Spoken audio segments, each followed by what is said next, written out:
Raspidoo just subscribed.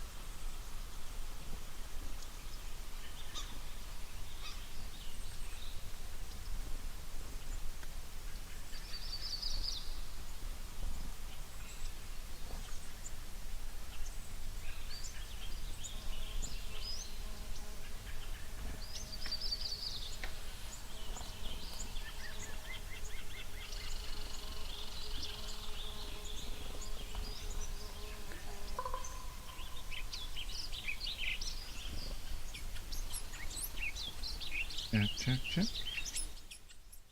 Bring that down. See if I can get the right scene here. Also, I didn't really check my camera that well, but oh well. Welcome in. Thanks, Raspidoo, for the 32 months. It's a lot of months. Gonna bring my mic up a bit here. And I'll play that again because it got messed up by the overlays, if it'll let me play it again. Yeah, it does. That's cool. I noticed the visual got eaten by the overlay text. I got things out of order in there. Raspidoo just subscribed. Thanks for the 32 months, Raspidoo. Welcome in Shamonite and Future Rush. A human, yes. Alright. Oh boy. I have not got a lot of bird photos in the last couple weeks, but I've gotten some now, so there's at least that. And yeah, let me know if there's any bleed through of the background sound. Some of them are. Well, they within the last 2 weeks. So the first like 5 are like 2 week or last week, I think. Something like that. Yeah, last week. And then the rest are going to be in the last 2 days, essentially. So let's see what we got here. Although some of these ones from like last week are a little subpar because I accidentally left the camera on JPEG mode, which meant they're not going to be as high quality. You're going to zoom in and you're going to see all this fuzziness, excuse me, and stuff. So I want to see if any of them turned out good. 2 hour, 20-minute round trip. A lot of yeah, there's a lot of hawks out right now.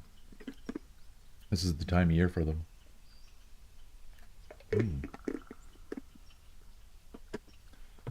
This is when they get real active because there's lots of things running around out there, rodents and so on.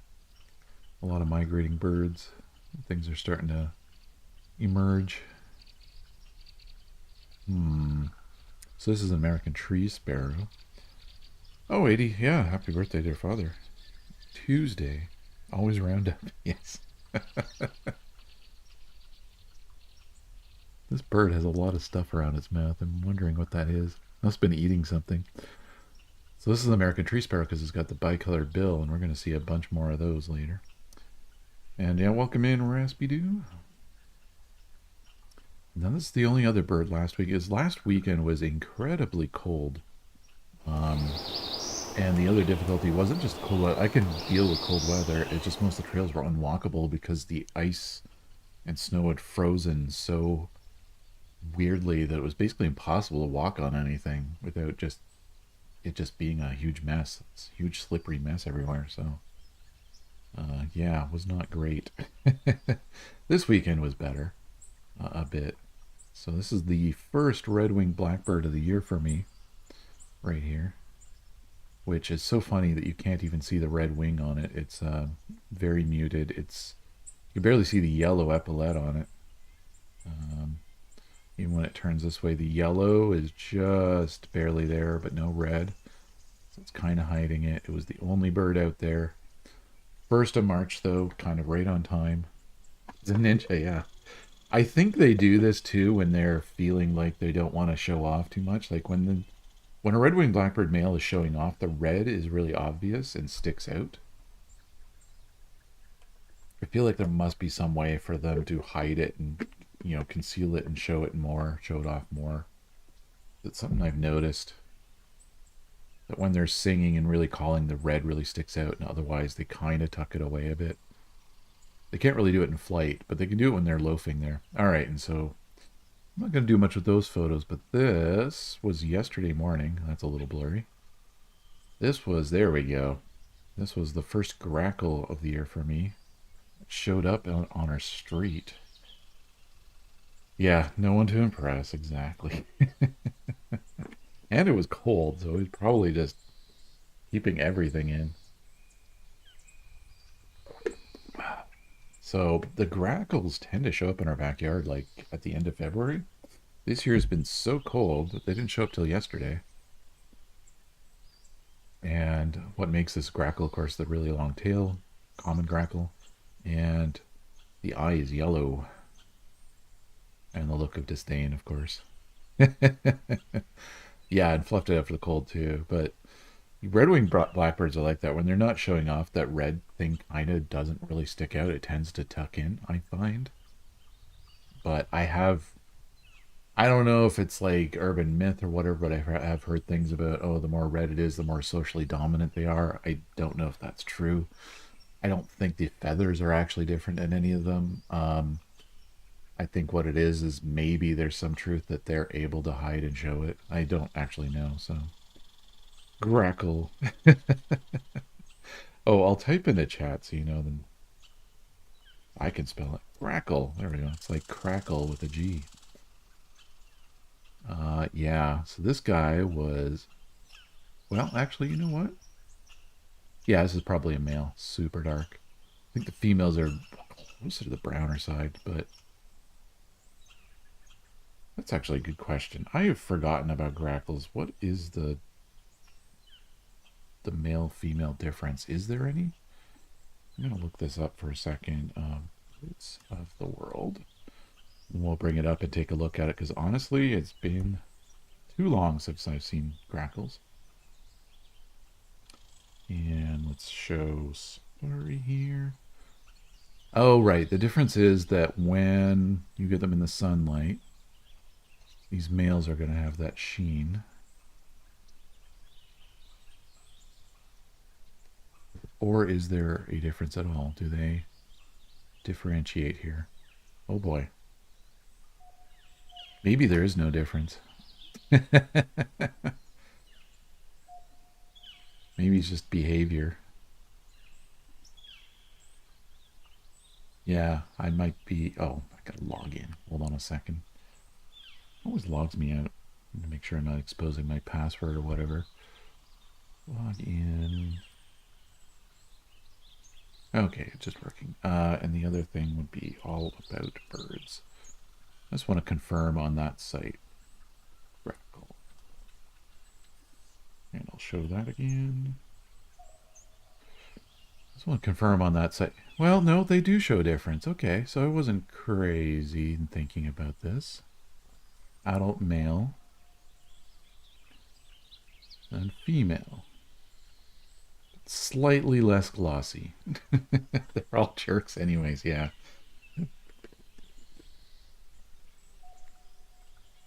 Yeah, so apparently they do have the sheen, but it's just not as bright. And I bet you if you were to get an ultraviolet light on them, the males would be even more impressive. Yeah, it's very difficult to see this sheen. Like, to get that photograph, you need some really good really good equipment, or just catch the sun in the right way. Males are shinier. Thanks, Green Herring. Welcome in. Yeah, I thought there was something like that, but I could totally believe that I had made that up, because, like, not every bird has that kind of difference in them. And sometimes the difference is only noticeable in the ultraviolet and only the birds can tell. Yeah, that's a really good photo. Ooh, what was that? Jack and Holly Bartholomew took that photo. There's a male. All right, cool. So I don't think my photo has enough to it to tell. Although, if they're anything like red-winged blackbirds, the males show up first, but I don't know if they are like that or not. So one trick I've done that could reveal this, maybe. We'll see. That was disturbingly slow. All right. No, that won't help at all. If you really go crazy with the exposure, sometimes you can figure things like that out on these kinds of birds. You can see hidden details. Sheen isn't really something that shows up well by overexposing a photo, though. Let me see. Maybe the saturation and brightness. Okay, maybe. Let's see. Vibrant saturation. Yeah. I mean, you can see some of the differentiation. That's pretty neat. I just think it was too far. That is neat that it does reveal the change there. And look at this multicolor branch now. This is what happens when you go brightness or vibrance all the way up.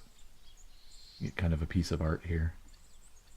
That's actually kind of an interesting picture. I had never considered doing that before. What happens if I... What happens when you crank everything? Look at this. Depends on lighting, graphical photos. Oh, nice. Rainbow bird. What about clarity? No, that's not one that's... Wow, you can get some interesting patterns out of this.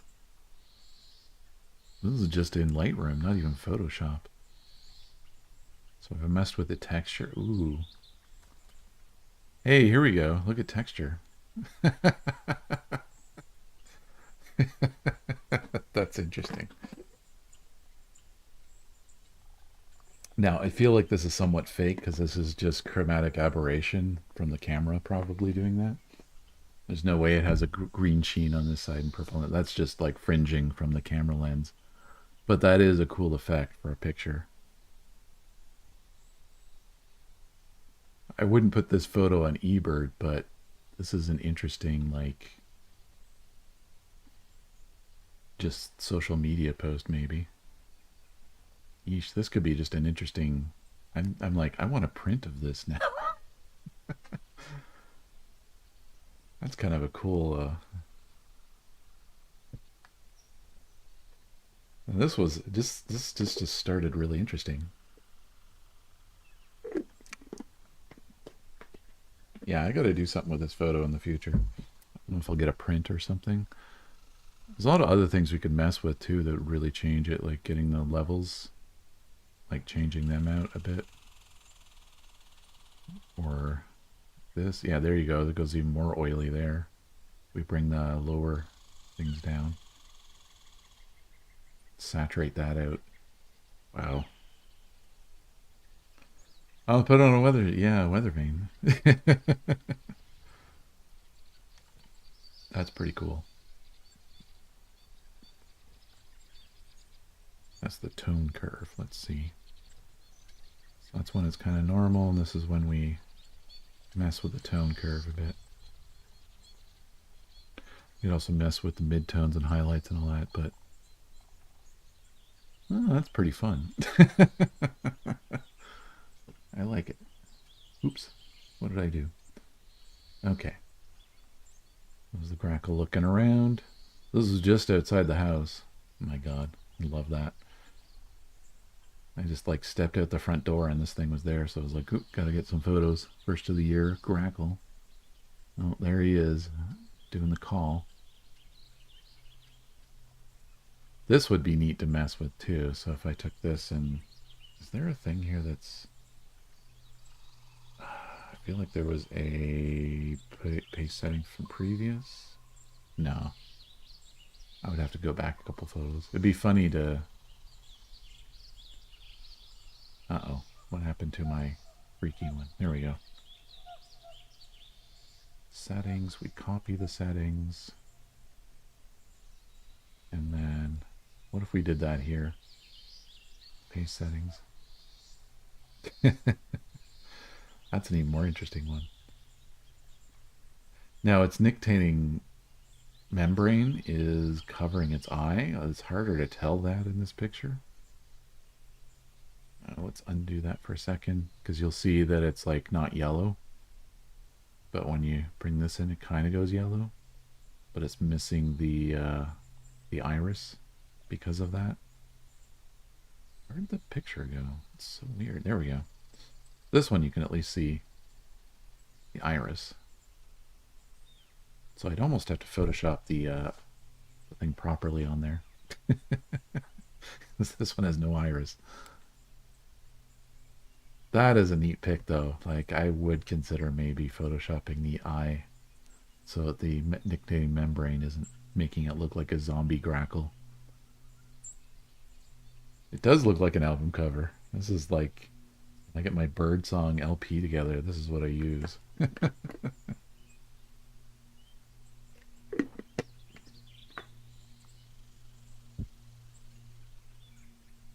I'm looking around. And this was later in the day, I feel like. So this is, I don't even know where this one is. Let's see. Back to library, back to this. Oh, geez, I don't even know. Oh, yeah, yeah, okay. So this was at a place called Salt Fleet Conservation Area. It's a new conservation area. I was trying to get a American tree sparrow sitting right here. Well, somewhere near here, but I was having a hard time seeing it in the camera viewfinder because it was so bright out. It was sunny plus snow. And that makes things, oh, here we go. Plus, bird was hiding. That doesn't help. Now, out of focus. Ooh, there we go. That's actually not bad. A little extra fluff. So it's got the bicolored bill of our American tree sparrow.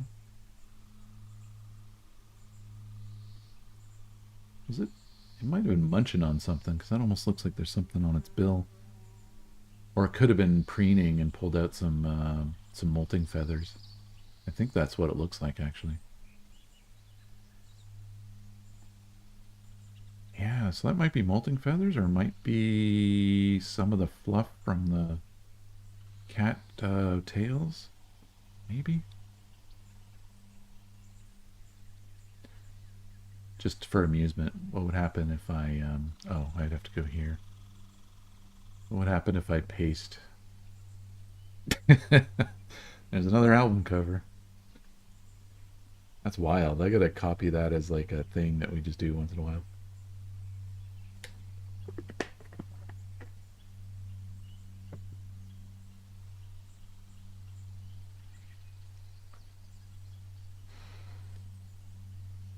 Let's see what else we got here. That's another shot. Looking around. Definitely stuff in the beak.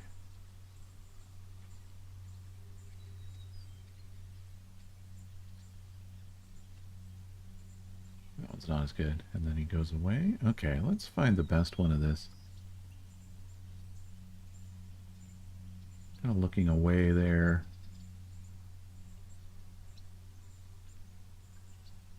I like the kind of first one where he's like, yeah, this one here.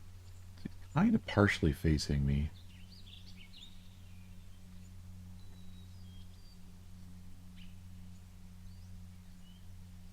Oh, right. I need to bring this down probably. So bring this over just a bit.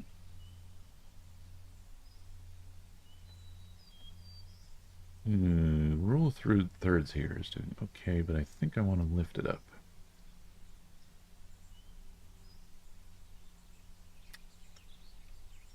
Yeah, I think that's a bit better. And there's some distractions on the side. Might deal with the lighting a bit after, but first, maybe a little bit of this just to center it a bit.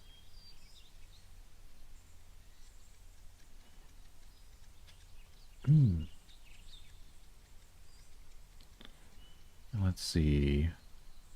We need more. A touch more contrast to be all right. Oh, I forgot to do auto. Let's see what auto does. You know what? Not bad. Yeah. Sometimes auto is right.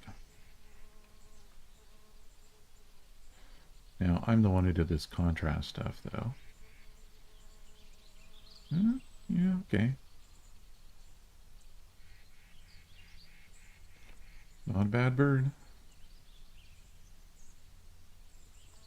That's a good American tree sparrow. Let's export that. ATSP, that's 8th when I took it. Salt. Wheat.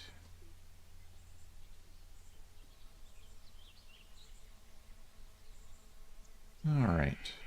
And we went through these.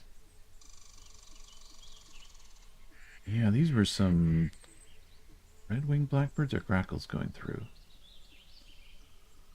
think that's a grackle. Yeah, that's a grackle. It's kind of flying by. Here's a red-winged blackbird.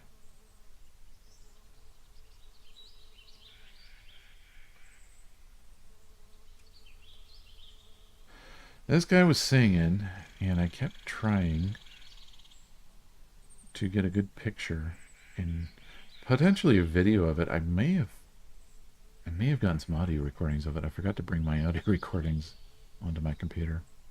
Maybe we'll do that next time. Take a look at those. Wow, this is evil looking. So I was trying to get it framed better because this twig was kind of sticking out in the way.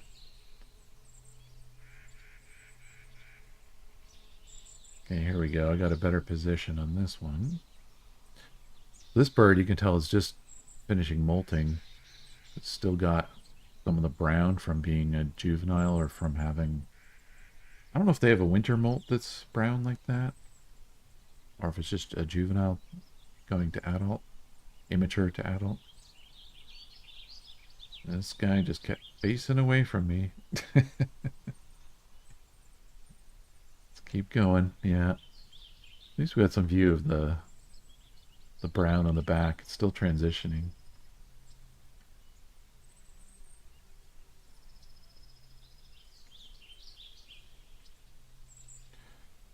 Oof, really wanted to look away, eh? That was not very... Ah, here we go. Different individual. Much more cooperative. Well, this is neat. Huh. What's going on in that branch? Looks like it's been eaten by some worms or something. This might be an ash tree that was eaten by emerald ash borer, actually. Just curious about these channels right here.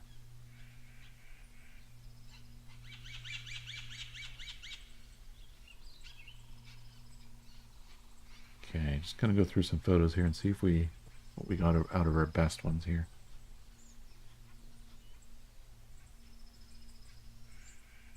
Ooh. Awkward angle, but good lighting. Looks like some of the first ones are the best of this guy. Oh, is this a video? Yeah, this is a video. Alright, let's see what this sounds like. I'm going to bring the background sounds down.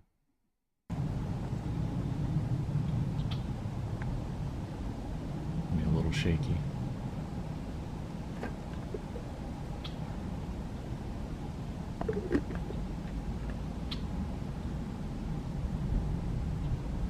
It's just checking. I was trying to get him to sing, and he just wouldn't do it.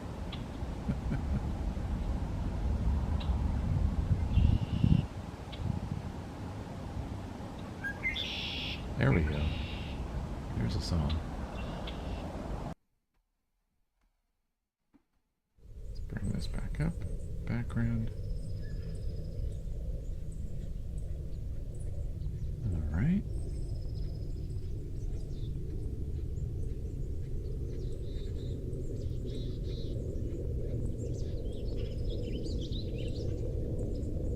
A different individual, I think. Again, not showing much red on this. This one's kind of hiding the red a bit too. I don't know if this is the same one as well. Love the glint of the sun right there. And that you can see individual feathers in this is kind of neat too. This is an especially bright day because all the snow on the ground.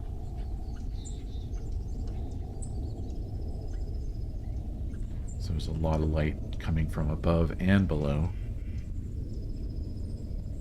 It's kind of almost like a lighting studio for these birds. It's too bad the warblers and things like that would not be around in this kind of situation, so you wouldn't get these kinds of photos of them. Oh, there's that look of disdain.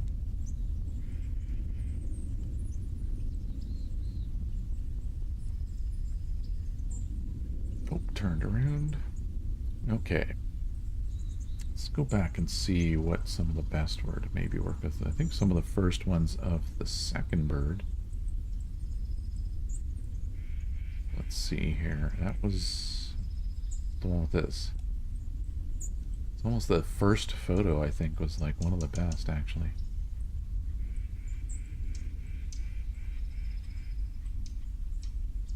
Yeah, let's work on this one.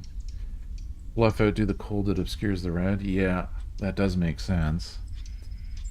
They can control their feathers. We know that because they can fluff out more to trap more air and keep themselves warm. And not red stars, although red stars I'm sure do this too, but ruby crowned kinglets and golden crowned kinglets can elevate a crest on their head that you can't normally see. So there's definitely some fine controls of feathers that they can do, different birds. And certainly cardinals, I've seen them, and blue jays kind of lower and elevate their crest a bit sometimes.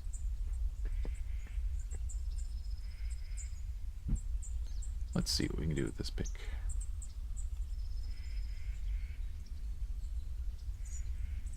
Computer's like chugging here for some reason. Probably because I'm running multiple cameras. It's like it's turned off right now in the scene, but there is the document camera running right now, which we'll use for the field guides and LPs and stuff.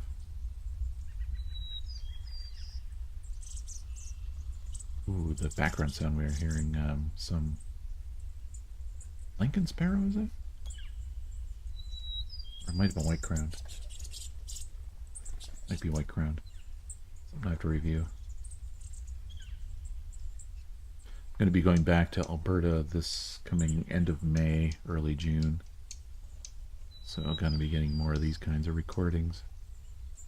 Maybe we'll zoom in a little more. I want to get this branch out of there. If I can. Just to crop in more and make this bird a little bigger. Yeah, there we go. That makes for a better photo, I think.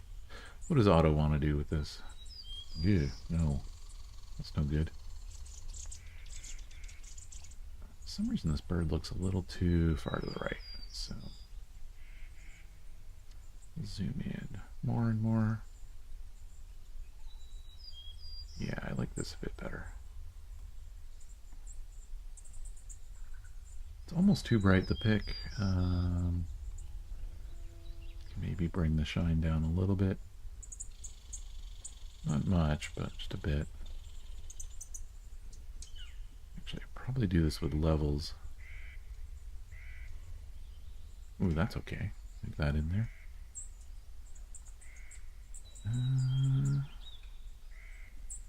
Do I want shadow? Well, give a touch to the shadows. I think the highlights can come down slightly.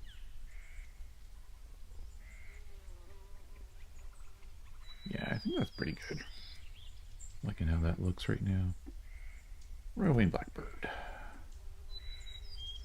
I might have gotten more photos of those birds in this location. We'll see. Wasn't there another photo that was good like that? It was when it was facing this way. Yeah. Actually, I kind of like this one. We also got this interesting stuff in the background, so I'd love to keep that in the editing and maybe just give it an interesting frame. There we go. Something like, maybe even bring it over more that way. So you can really see the emerald ash borer at work there. This is interesting. It may have, it looks like if this is ash borer, it came in through the branch and then ate its way through here. It's interesting. Never gotten patterns like this in bird photos. It's usually I take these photos of the base of the trees to get these.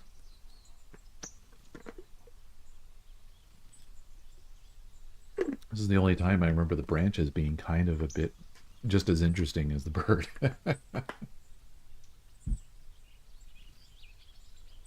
All right, what's Otto want to do here? Ooh, really? Maybe if we can tone down the highlight. Oh, it already is toning the highlights down. I think it's bringing white up too much. Actually, you know what? We can do fine there and then bring down the white in the... Yeah. In fact, we'll bring it to here. This is where it's a little pinned. And then this center here, yeah.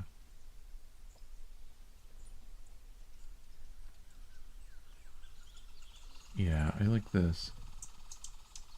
What's texture gonna do? Nah. Normally I would bring in the effect of the, what do you call it? That thing I often do, the vignetting. But I kind of like the surrounding so much that I want to keep it like this, so we'll just call this 2.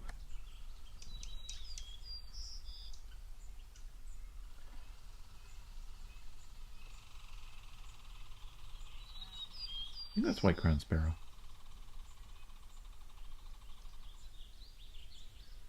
Gonna have to quiz myself on those birds before I go back there.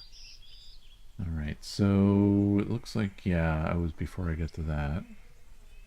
I was trying to, I got the clip of a wing there in that one. I was trying to figure out what bird this was, but it was just too bright out there. One flying around the distance. Wow, it looks like there were some others out there too. I didn't even notice. Huh.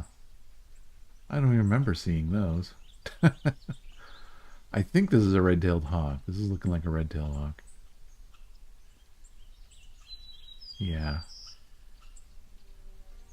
It had that bootio shape, but...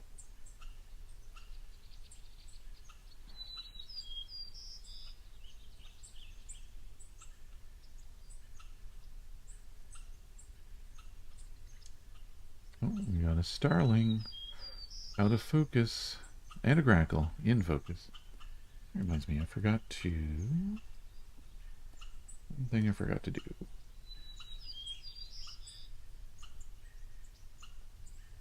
I'm so terrible sometimes at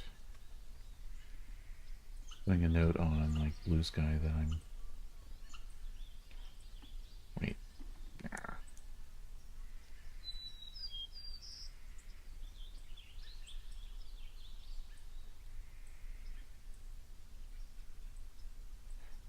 Stream.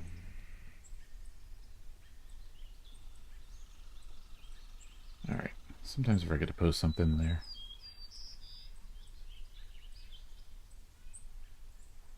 And there we go. Alright. So grackle. What can we do with this?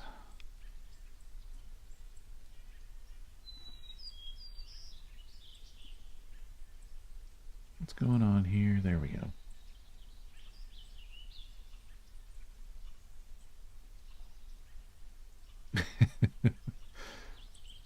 Can't tell whether this looks clueless or inspirational. The way it's looking. Oh wow, that's... Wish the position was better. It looks like he's trying to bite this tree, but this is the trick of the angles. Oh, look at this fluff. As it's focalizing. And away it went. Okay, so that one I was cropping probably is one of the better photos of this bird. No thoughts, only squark. Welcome in, Thomas. Oh, that's not bad. The auto was not too far off on this one. I would maybe... Actually, no, don't. I'll do it at the... Yeah, we'll do that. And then bring the post-vignette, post-crop vignetting in. Just a little subtle. Not a great photo, but he's good enough to toss in as a... I think that's going to be the only grackle picture from that particular location. Although review later the crazy grackle editing I did earlier. That was it taking off, and then there was, whoops. Oh, there was one on the ground. I didn't realize that. Forgotten about this one. Or is this a different, I think that this is a different location. This is the Grimsby wetlands. Yeah, you can really tell on this bird, this one is mostly transitioned, but not fully. Still some brown splotches. It's not fully black. Well, they get enough light, and they're not always fully black, but I do think this actually still has brown fringing on it. Maybe we'll do a little edit of this one, because it's an interesting different angle this time.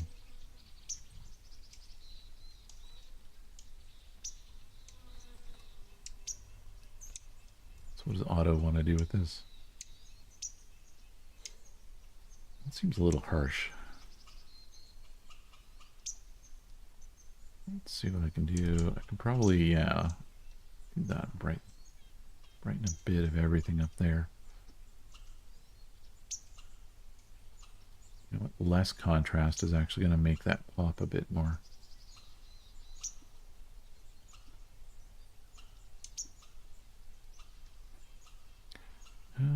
Vibrance, would that do something? Maybe it's more saturation that would help here. No.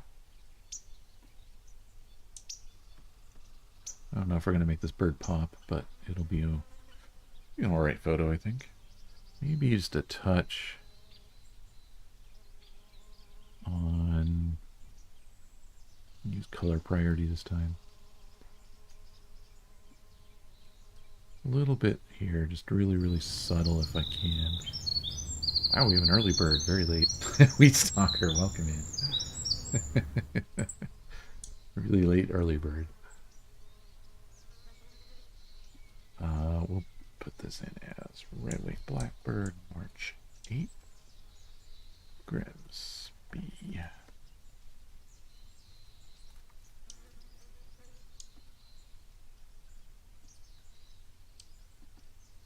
Okay, what? Oh, I was trying. Okay. I love this effect sometimes. I missed this bird just barely. It was probably up here. I popped there. And, you know, it used to be, there was a time when this kind of effect, that was like, people didn't like it. This kind of little bit of blurriness and graininess, but I've started to like it more over time.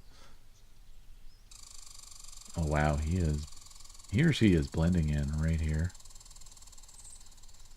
This is very, the ISO is cranked up probably a bit. 800, okay. Which means there's going to be more, okay. The focus was wrong here. Lovely photo of leaves with the bird in the foreground. There we go. So we got a lovely shade photo here. Let's see if I can have one that's framed better. So I think what happened is I took this using, yeah, 1 in 2,000 So this is with a high shutter speed. And then I swapped it to a better like aperture priority kind of thing. Then the focus went went the wrong way, unfortunately. Wow. See, I didn't notice this at the time, but it decided this twig, or these little saplings actually, were the focal point, not the bird. So it brightened things up, but this is a nice view too. Doesn't have the glisten of the eye, but... So the one I'd like to look at probably is this first one here, even though it's a little framed incorrectly. I could probably correct it. We'll just crop in a bunch. Make this a high crop bird. Maybe try to keep the whole tail in if I can. So this is auto is probably going to be really crazy and try to do stuff that I shouldn't do, but we'll see. Oh, the tail's still out there. That's okay. Yeah, see, it's all right. It's got that feeling of like, except for the brightness in the background of like a photo you'd see printed in the 1970s, bird guide probably. A little bit of grainy, a little dark. Double digits tomorrow. Wow. Welcome in, Massphere.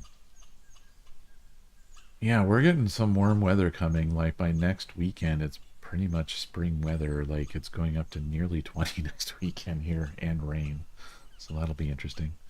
I don't know if I'm going to use auto for that. I might be a little more subtle about this. Let's see. What can I do with this?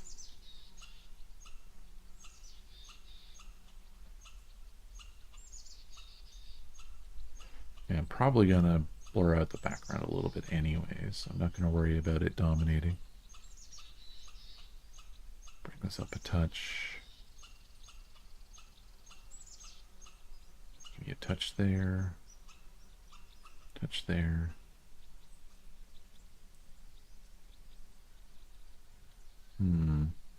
Nope, don't want to do that. Nope.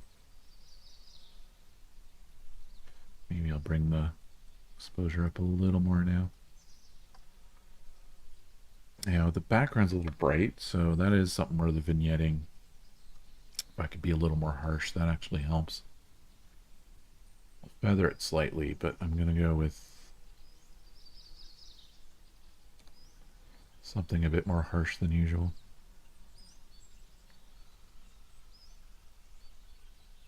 Yeah, not a bad bird. Let's see here.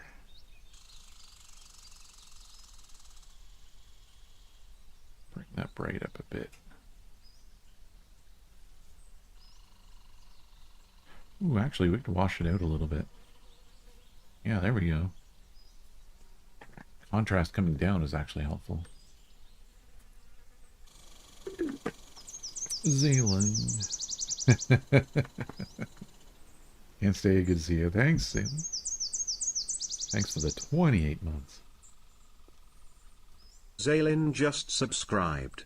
Can't stay. Good to see you. Holy crap, that's almost a year. Welcome in, Zaylin. Hope you have a good night. Thanks again for the sub and for the support. Continue to enjoy your burbs. 28 months. That's a long time.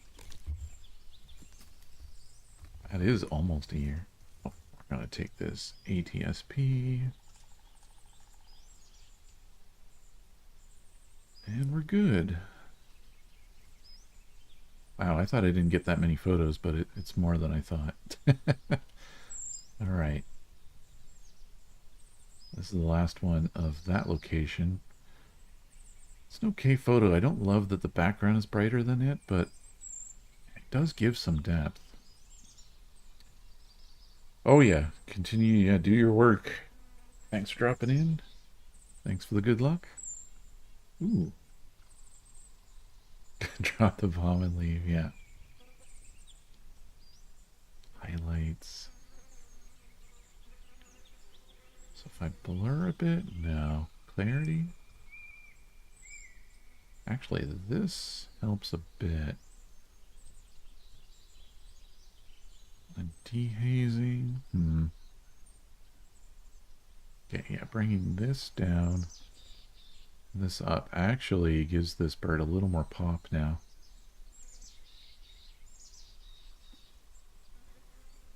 You know, it's a little more exposed than usual that I like, but trying these days to do some things that seem a little more uncomfortable to me that I'm not used to doing with photo editing. So let's say I was to do that, and then yeah, I'm probably not going to use the white highlight, but we'll see. Just want to see if there's... I don't usually go this direction with things, but...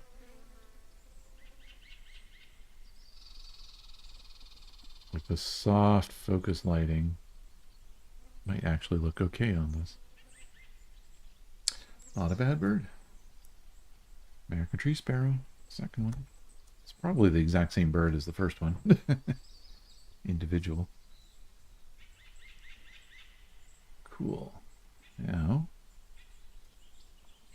I had some time in St. Catharines along the 12-mile creek or 12-mile river. Not sure what it's called. Welcome in Colorado. That's some good hooting.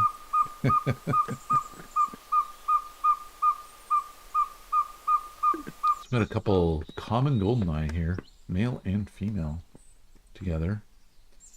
This camera has quite a reach because these were pretty tiny and through some trees.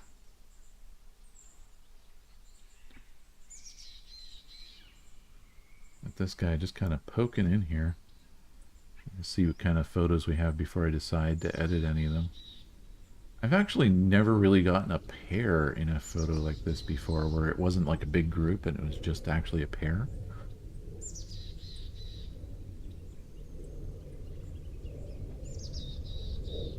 Looks like I got a bunch of the female on her own. Ooh, airplane in the background sounds. And a mountain chickadee, maybe? Tuvus, yes. Watchtower. Yeah, I need to go out to Hawkwatch again soon. It's been a long time. They started up a few weeks ago. Yesterday I saw maybe 5 or 6, and today I saw 1 or 2. That's turkey vultures. For those unaware of the banding codes. I don't know if there's any turkey vulture photos I've taken today at all, but there were definitely some out there. While I was driving, it was mostly when I was seeing them. Oh, and a goose. Oh, this was hilarious. There were some geese high up. I should have taken a photo of the actual location to give context. But this is above a river, probably 100 feet or so, holding up a trestle bridge, like a train bridge. This is a distance photo. This is not close up. Like, I was way far away from these birds. So yeah. Alright, let's go back and maybe our best couple shot here. Which I think is just this first photo. We just have to heavily crop it to the corner.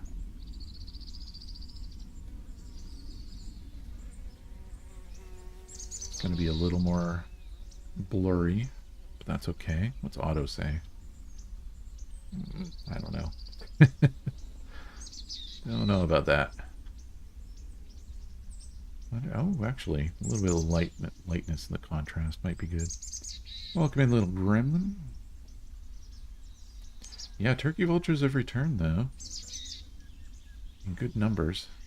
Seen my first ones this weekend of the year, I think. Unless there might have been a few stragglers at the beginning of January, but I can't remember right now. Yeah, I'm going to leave texture alone. Leave clarity alone. Yeah, leaving dehazing alone. I don't know if I can do much more with the lighting here. It's going to look a little washed out no matter what. I can do a little bit of this vignetting in this kind of sense because of the distance. Of course, that's really harsh, so I'm going to really, really feather it a lot here. Yeah, there we go. So this is where you can really play with the fact that it's distant and that it's a little blurry. This is Common Goldeneye, 8, and I haven't seen you over towards Guelph yet, but okay, yeah. Hopefully this week. They're definitely on their way, that's for sure. This is 12 Mile Creek. I think I need a second one.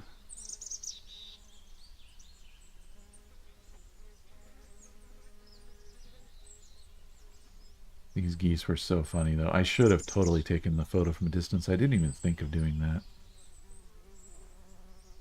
We got a northern cardinal female. Is that today, though? Let's see. That's today. So we're switching locations now. So the reason I got a photo of her is because I got recordings of her singing. It's not very many in North America. There's not very many songbirds that have female song. Northern Cardinal's one of them, and I just didn't realize I was hearing it until I was going to do some recording. I was wandering around, and I was like, okay, I'm hearing a bunch of cardinals over in another direction, so I'm going to record some songs over there. And the first one I see singing is a female. And I tried to get a video of her singing, but she just didn't want to do it once I had the camera out. He was really skeptical of me and kept looking at me. I may have gotten photos of her singing, but no, I don't think there's any video. Oops, actually, I gotta put that down so you can hear. So in the background, you hear another male maybe singing. Could also be another female singing, I'm not sure. But I was like, oh, finally I'm going to get some female song on video. Because I have it on my recorder, like I have the song that she was singing, but it's more interesting to see visually the song. Because very few people document this much. Yeah, no, by the time I gave up, she stopped. She didn't want to sing. Actually, after I gave up on this, she did sing like once. Ooh, why is this so slow? There we go. Oh, there's one more video. I don't think I caught it. It's her. I think I would have known if I caught it.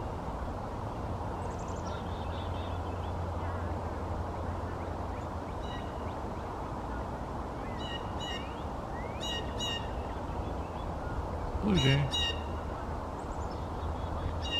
Oh yeah, that's when she took off. Okay, we'll bring back my other recording. Might have some good photos of her though. Just in the setting she's in. Like that's really good.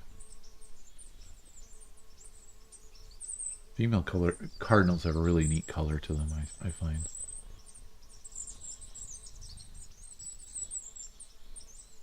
Yeah, here she is singing.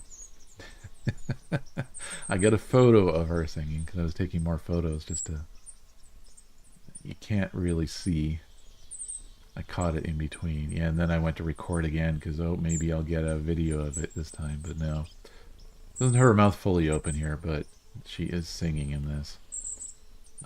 It's just because when I got the shot was when her mouth was just closing.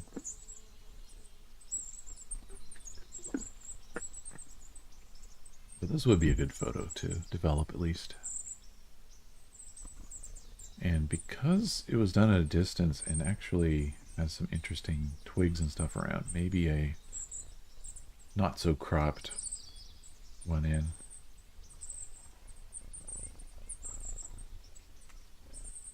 Take a little inspiration from my friend Shay, who does bird photography, and he has some really good gear, but he actually takes mostly uncropped photos to get the habitats as best possible within the frame.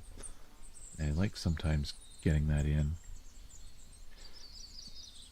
I do kind of want to center her more upwards though. Wait, no, other way. Center her more downwards. I say one thing and I meant the other. Maybe here? Yeah, a little more centered. Now, what does Otto want to do with this? Yeah, no, that's too exposed. I want a little more dark in this. Let's actually play with this just slightly. Nope. What about here?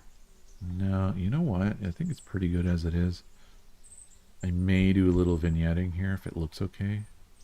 But not a lot. I'll have to feather it quite a bit and make it pretty subtle. Almost unnoticeable.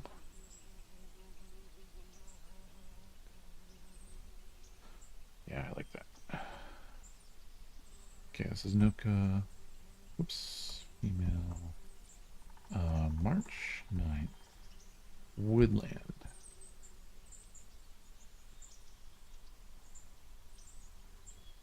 She's looking all right. Maybe next time that I end up looking through my recordings, we'll listen to that bird song that she was doing. It wasn't any different, really, than the male. It just, that's why I thought there was a male, there was a male singing when there wasn't. Because their songs aren't any different. They're just less frequent. Here's a red-bellied woodpecker. I want to see if we got any photos where the red belly is exposed. That's often my goal with these birds when I come across them.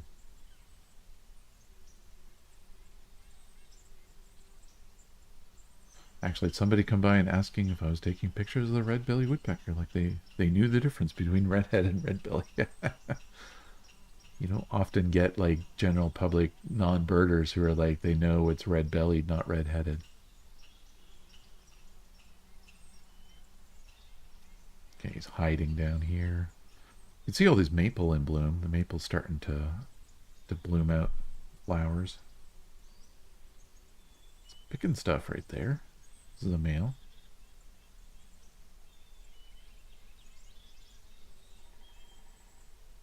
Still not seeing that red belly, but well, maybe a bit. I kind of like this picture of it just because you can see really probing. A little bit of red belly. Just a bit. It is kind of hard to tell though because there's like a lot of this background. The flowers are reddish too. It doesn't stand out as much. What's it got on its bill? I guess that could be a bit of bark. Standing back up.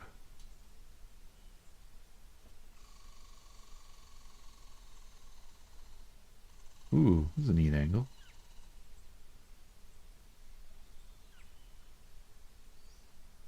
Okay, so that was another location. Yeah, I like this. So let's see what we can do with this picture. I kind of like this idea of it being low on the picture and hiding like that a bit. Just not as low as it, like, not as big of a frame as it is there. So maybe just bringing it down a bit.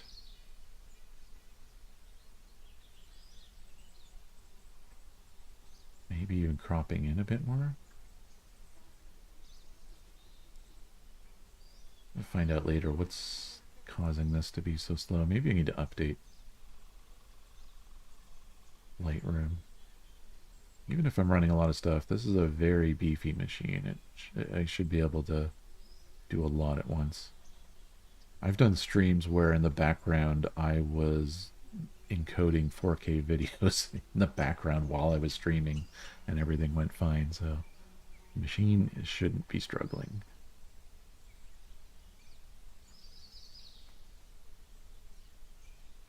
Maybe it's parallels and windows eating up things. Yeah, I like this. I'm dreading what it's going to do with auto. Oh, okay. That's actually not bad. Actually, it's bringing a sheen into the redhead that gives it a little bit of yellow, which happens when it gets very bright. It's a bit of a long photo, but I don't mind that. It's a bit of a long bird. Kind of not following the traditional ratios anymore. I've kind of given up on doing that. Ratios, whatever you want these days, unless you're printing, of course. I don't think I need a vignetting, but we'll see what it looks like. Well, actually, it's not terrible. Maybe just do a subtle one. Leave it at that. All right. The woodpecker. Continue.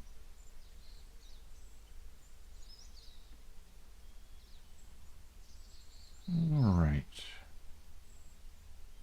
Not much left on this day. This photo I actually found kind of interesting too, so let's look at it. Should we do a portrait?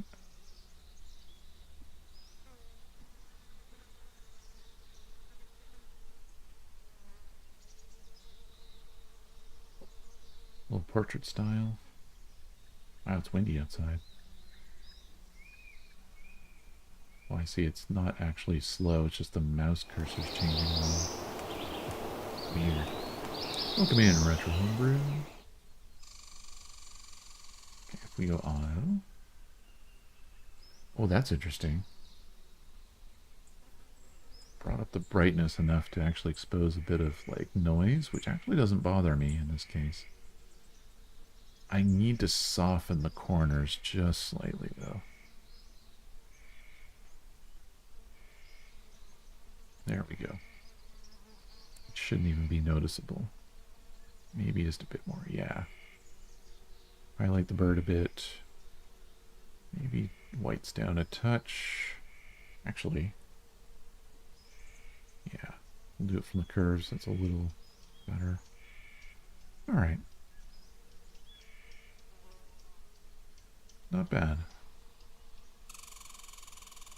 Billy Woodpecker, number 2.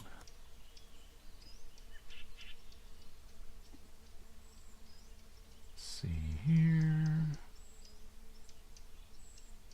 Only a few pictures left to go here for the day, but look at some bird guides. I got some new LPs too that I want to look at. This is a very skeptical looking American goldfinch. About to have its molt. Squinting in the sun here.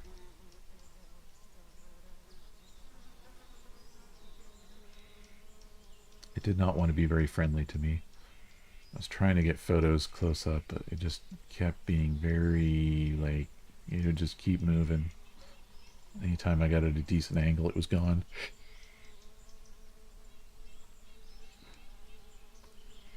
It was kind of an amusing pose. Normally when they squint like that, you got to worry a little bit because you think they might have the eye disease thing. But this one doesn't actually have any signs of it. He was just squinting. I think this is a male because it's like more yellow than brown, or more yellow than gold, actually, I'd almost say. I would argue the female of the species is what the goldfinch is named after, not the male, because the males go yellow when they are in main plumage, not gold. Whereas in the winter, they're all kind of gold, or the females are more gold. Very smug bird. Let's see. Yeah, that's better. A little bit there. Give it some texture.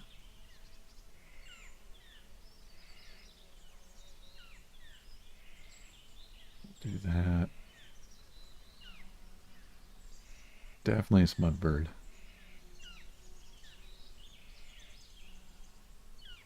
I'm going to really make use of this, I think. Yeah, there we go. Super smug. Maybe frame it a little more tighter.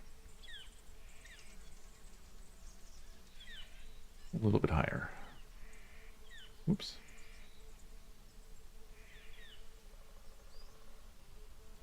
Very smug burp.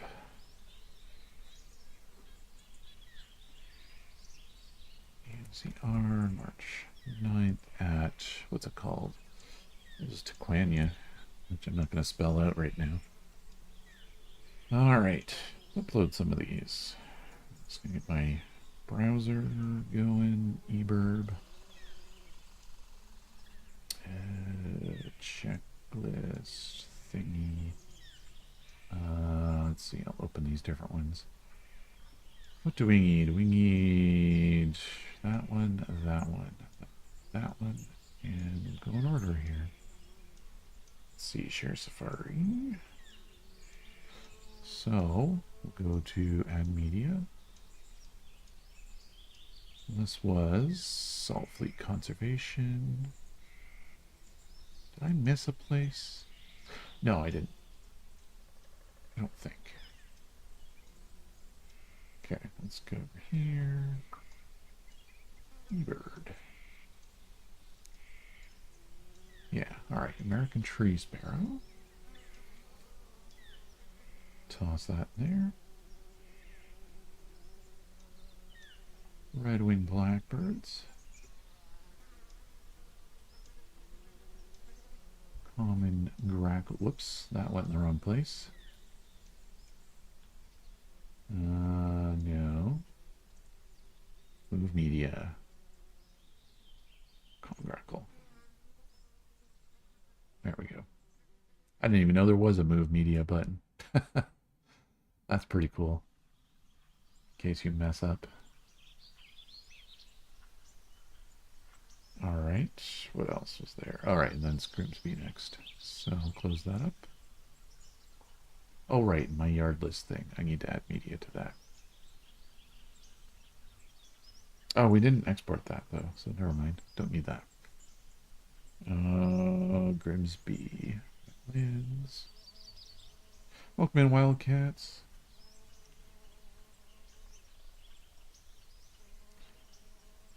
And then we'll go back and look at that grackle I had in the backyard, too. For those who didn't see it, because it's all fancy. We have ATSP, American Tree Sparrow. A couple photos of it. And, oh, did I not? I might have forgotten to do a list for today's stuff. Oops. I'm going to do that in a moment here. Let's see. So we've got that. We're saved and done. This is all done now, right? Yep. Grimsby Wetlands. We got that. 12 Trail. Common Golden Eye.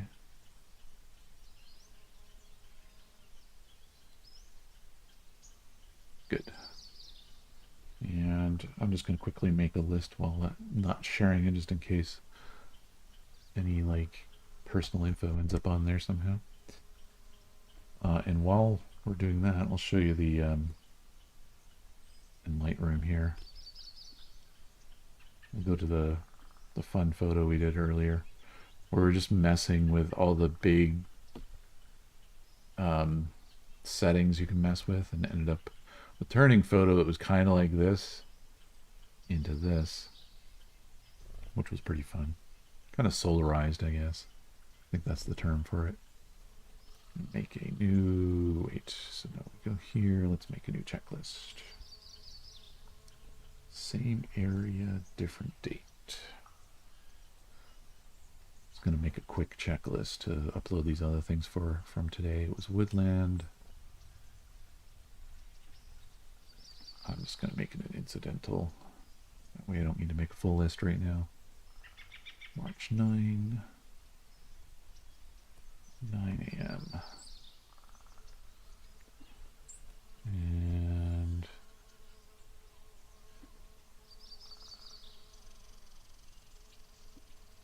Northern Cardinal. We'll just make an X.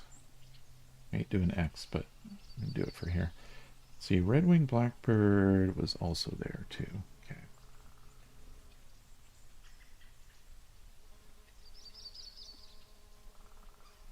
I don't remember. Oh no, red-bellied woodpecker. That's what it was. X, save. And then do one more area and date. Then I'll share screen so you can see all what I'm doing here. I just can't remember if this like exposes my location while I go through it. I can't remember if it does GPS stuff live or not. D'Souza, there we go. Whoops. Why are you doing that? Refresh. Uh-oh.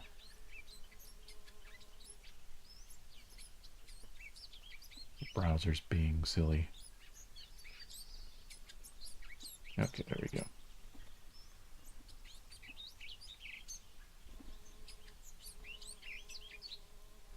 Okay. We'll have this in a moment. Incidental.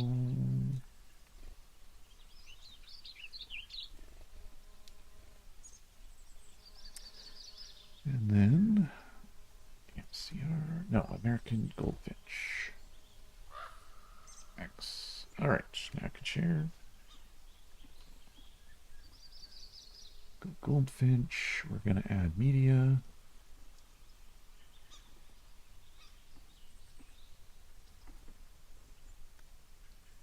Actually made it AMCR by accident. Oops, that's okay. That's fine. Then we'll go one more checklist over. Add media. Red-bellied woodpecker. Done. Now I should be able to go to my eBird. Go to photos. Well, they're still uploading. All right, I'm gonna hit the bathroom quickly here, and we're gonna do a BRB. I will be right back.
Okay, sorry, forgot to unmute there. So refresh here. Yeah, there we go. Photos from the day. Or from the week, I should say. Like our skeptical bird. Common golden eyes. American tree sparrow. Red-winged blackbird. Common grackle. More red-winged blackbird. American tree sparrow. And this was from last time.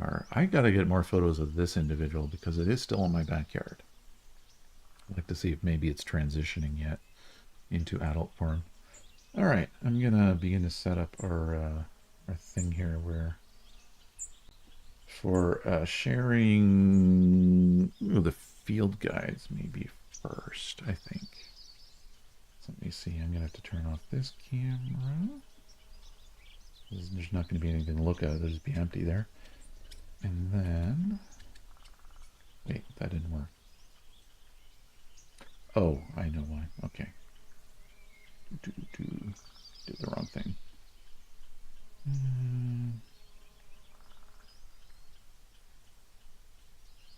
There we go.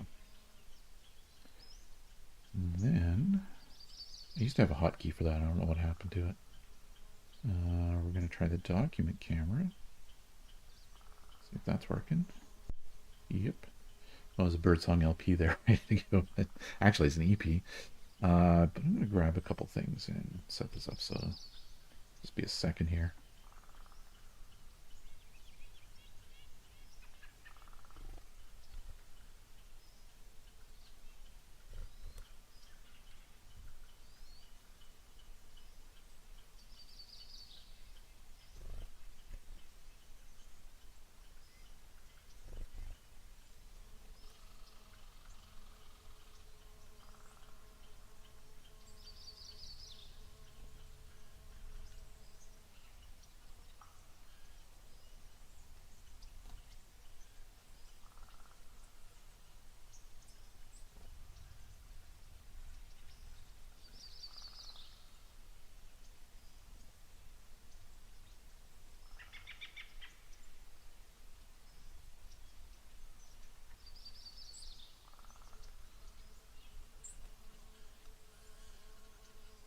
Alright, let's see if this is bright enough.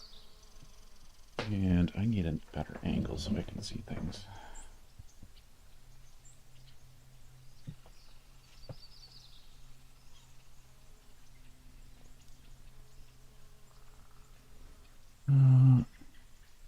And I need to close some windows here so I can see chat better. Let me know if I'm too quiet at any time or anything like that. So this is from a collection of books that I got that was donated to the club that I'm one of the directors of. And we're going to be giving some of these away at our club meetings for donation, basically. But it's a birder who passed away a few years ago. His wife had me come pick these up. Several boxes of bird books. That would be kind of fun to go through some of the interesting books that are in here. This one is called The Tanagers, Natural History, Distribution, Identification. 551 tanager plumages. Wow. So tanagers, there's way more of them in South America, but I don't know if this is all of them or what the deal is. This is 1987 by the Smithsonian. So older book. Yeah, this is mostly going to be South America, I bet. Because most tanager species are in South America. So it's got a lot of South American maps. It's got like part of Brazil here. White-capped tanager, scarlet-throated tanager. See, we have scarlet tanager around here, but not scarlet-throated tanager. See if I get down into here. Whoop, that might be too close. Let's see.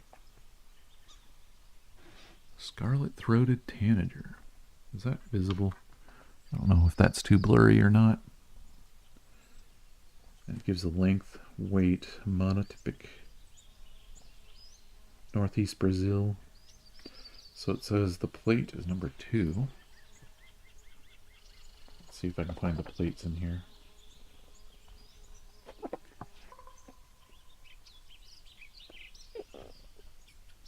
"2A? Guess that's it. Scarlet-throated tanager.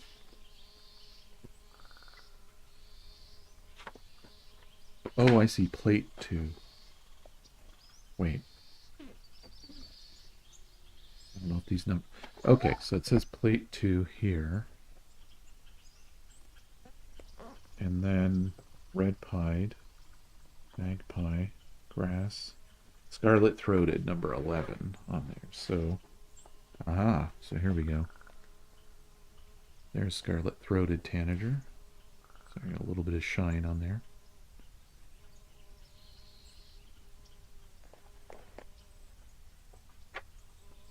Book seems to be... it's not really a field guide, it starts with accounts at the beginning of it. This is about the natural history, so there's a lot of accounts and description at the beginning, and then it goes on to do plates, so identification. Not field guide size, that's for sure. Or at least not carry into the field guide. And then I think there's more accounts at the back. I guess these kinds of book back in the day, they would put their plates in the center. Maybe it was the best way to do the publishing. I guess that makes sense. So yeah, that's the tanagers. Let's see. Here's a very specific book, Bachman's Warbler. So this is an interesting... I'd wonder what Birds of the World and stuff like that would say about Bachman's Warbler now.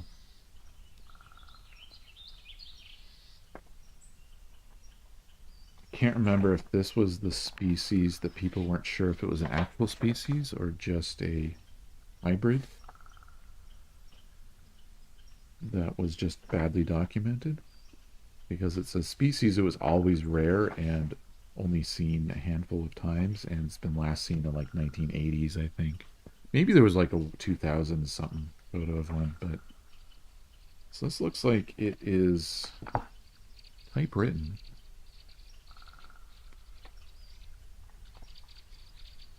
This is all typewritten, so maybe privately published, maybe? What's the deal here?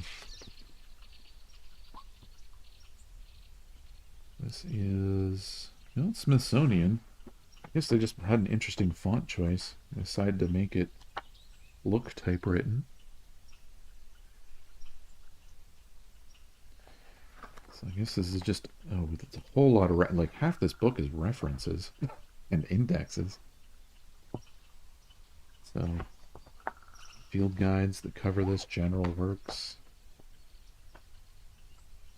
Yeah, interesting. Even some modern art of Bachman's warbler. I'm gonna have to read more about Bachman's. All right. Sparrows of the United States and Canada photographic guide. David Beadle and James Rising. I think this is a lark sparrow. I'm not sure. I don't know the species that well. Oh, I like this kind of thing.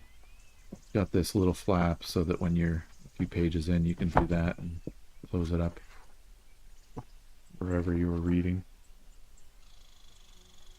Oh, look. Chipping sparrow. Does that mean tree sparrow is going to be really close by here? There's our tree sparrow. American tree sparrow, so we can see what it has to say about them.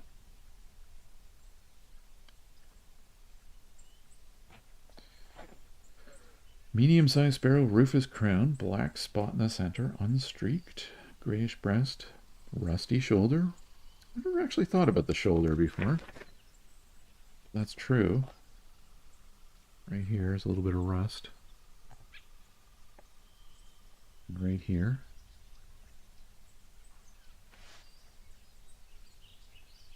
A little bit right there. It shows your, at least what was known in whatever year this was. So what year was this? 2002. That was the understanding of the distribution in 2002. So you can see, you want to visit them in their breeding habitat. It's pretty high. You're going to the Arctic, basically. They're found in open, shrubby vegetation, so it's probably beyond the tree line then, which is weird because they're called tree sparrow. Like this is the tree sparrow. I guess they're named after their winter habitat then. Deciduous vegetation, birches, willow. Okay, they do say birches, willow. Okay, so maybe those do exist in there. Maybe that's not. I guess that isn't beyond the tree line because like Alaska's in there and stuff. I just keep thinking of like that far north as just not having many trees.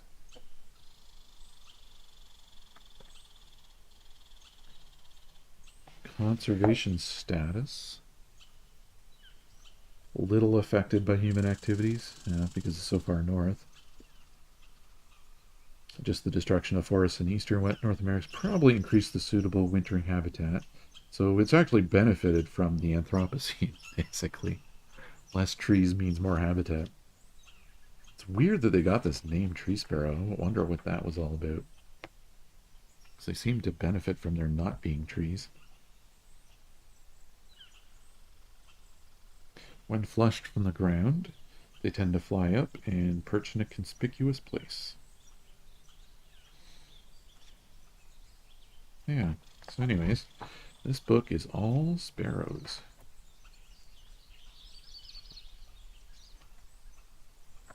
Let's see here. Oh, here's a rare one. Or not a rare, but one I never get to see. LeConte sparrow.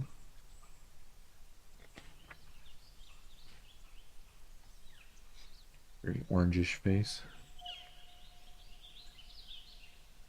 Taken in Churchill, Manitoba, this photo. Cool. What's this one? Oh, the sarton. So this is now just called salt marsh sparrow, I think. These are really rare because look at the distribution habitat. You almost can't see it. It's right on the east coast here. I'm gonna have to do that so you can see the purple. I think these are just called salt marsh sparrows now. And they need brackish water. It's like they need marshes that are from the coast in salt water mixing with fresh water. Oh, I see. Nelson's was also called sharp-tailed sparrow, so this is related to Nelson's. Yeah, alright, so that's a sparrow guide. Place for all seasons, Inglewood Bird Sanctuary. This is a book for a very specific bird sanctuary. I guess it's in Calgary? This book wasn't really read, it seems like. 1990. This is interesting that it has, as part of all this, checklists, birds, plants, fish, etc. This is a very specific location book. The photos. I want to see these checklists. There we go. Yeah, I love these old books with their different ways of showing distribution back before the eBird days. So we've got C for common, U uncommon, O occasional, R rare, and then have nested, have released. So released would probably be pretty rare. That would be introduced species. So it looks like snow goose has been around once in a while. Rare, but around in August. Parasitic Jaeger. How did they ever get that in Calgary? Interesting.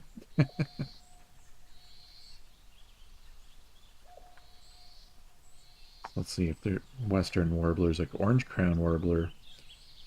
Passing through, it's uncommon, then it's rare, then it's uncommon, then it's common, then rare. What about Townsend's? Yeah, rare, uncommon, occasional. Some plants, flowering plants, fish, butterflies. Well, if you like warblers, cats, here's the warbler guide. It's a big one too. I gotta really zoom out here. We got a nice big perula on the cover. This is a thick, thick book. Like, I have big hands, and it's thicker than my hands. So this one is Tom Stevenson, Scott Whittle. So this is all about identifying 1,000 color photos, all 56 species, North America and Canada. So there's a black-throated green warbler right there, for example. A little shiny here, so I'll cover this up a bit. So the sheen isn't so much. This is a thick, thick book, though.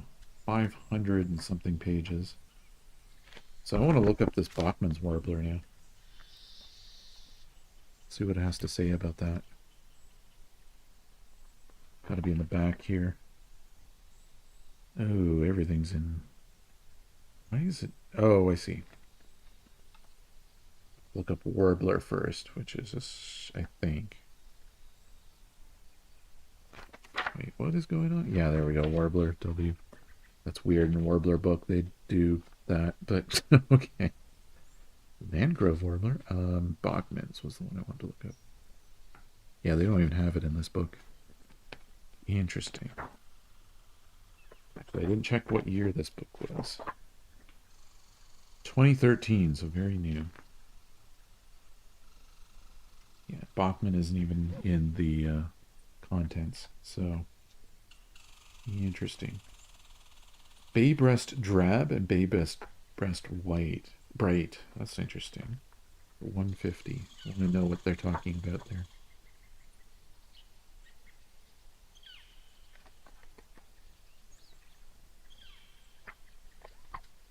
Bay breast is one I only get to counter it really in the spring. Black face chestnut crown. Bright birds. Okay. What was the not bright one? What's the difference here? Drab bird. Oh, I see what they mean. So this is the fall plumage. or what we would see as fall plumage. It's really actually their normal plumage. And their, breeding plumage is actually their unusual one in a sense. Because it's only like a couple months of the year they even have this. So this is neat that they do this distinctive view, so different angles that you can look at the bird from. Additional photos to show different parts of the plumage that you might not get enough detail. This is the kind of thing that, like, yeah, how much variability there is, and this is from collected birds.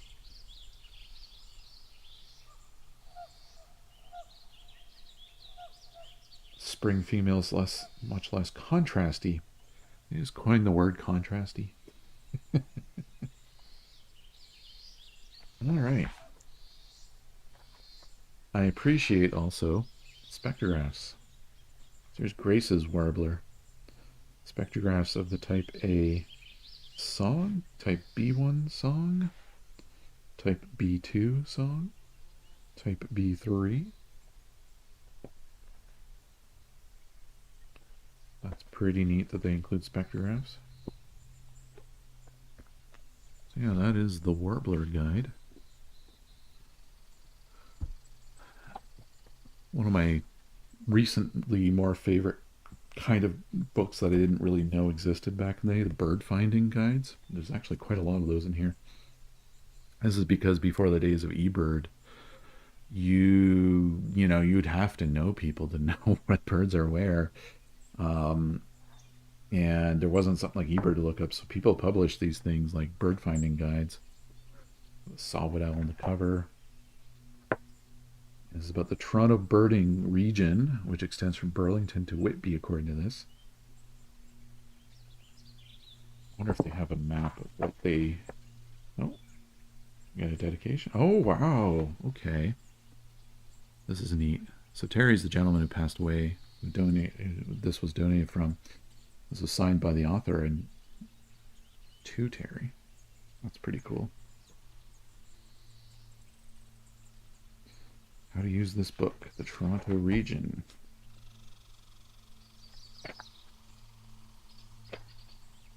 Okay, I was hoping for a map. I like maps. They're just kind of describing. It's mostly textual.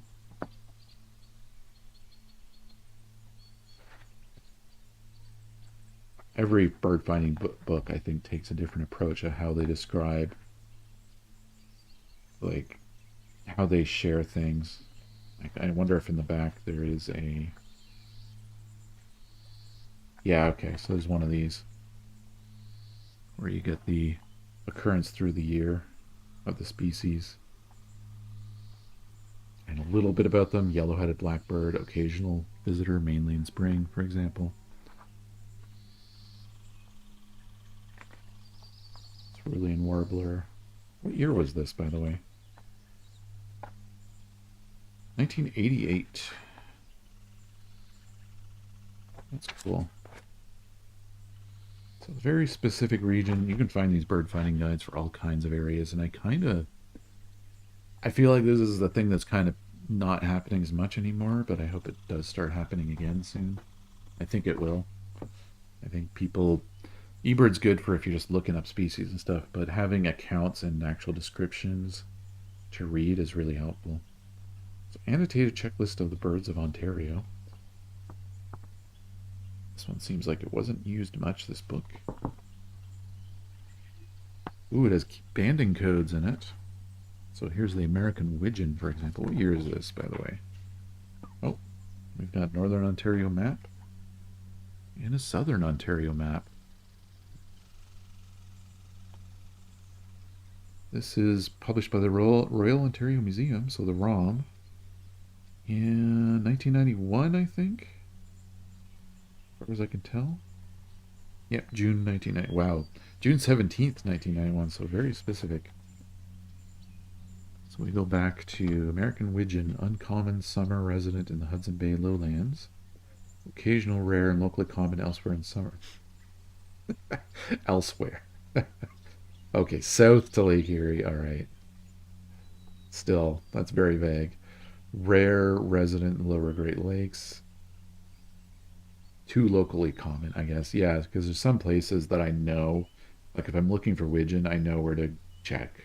And there's nowhere that's 100% reliable, but there are like, 50% reliable places each winter. Principal dates in the province, mid-March to mid-November. Egg dates, May 9th to 19th August. Yeah, a few do stick around in the winter, and I know where to go looking for them. You like the feel of paper? Yeah. Red wing. Yeah, red wing is quite a lot of red wing blackbirds in this region. Okay. What we got next? Attracting butterflies to your garden. This is more of a pamphlet almost.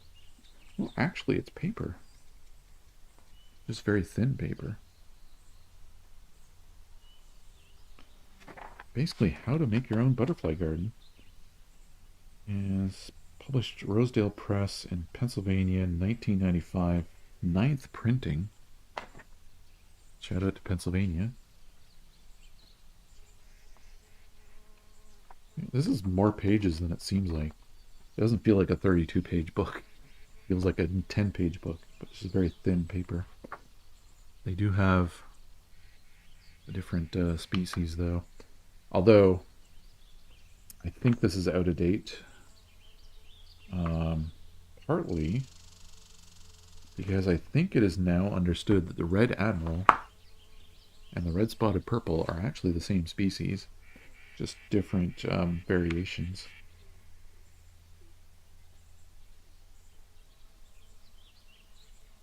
They're just kind of plumage variations in Pennsylvania. Bring Azure. There's a viceroy.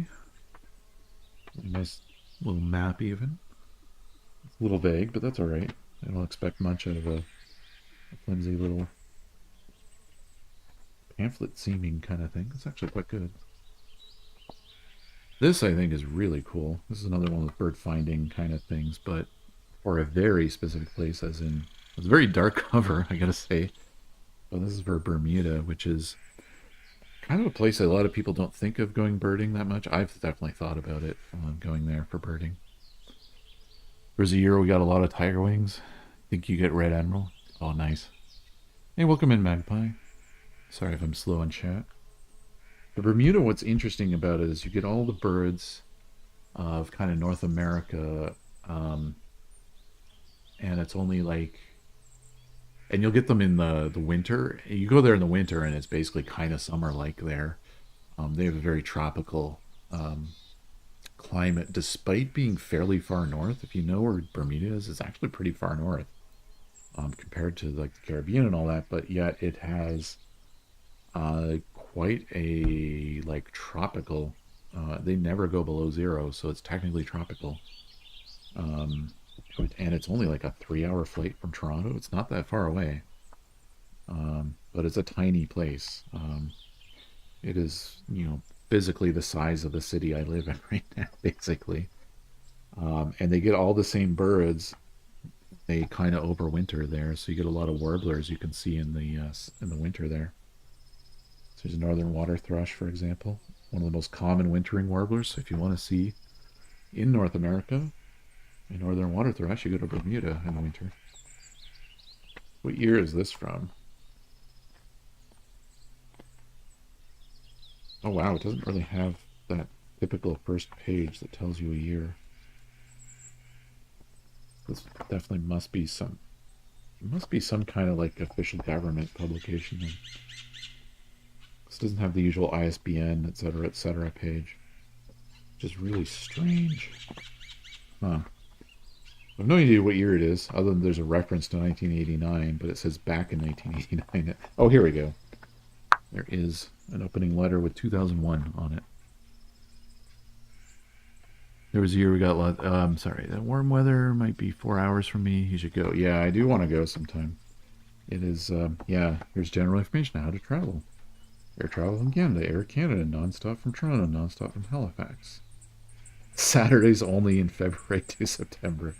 Yeah, I'm sure that's changed.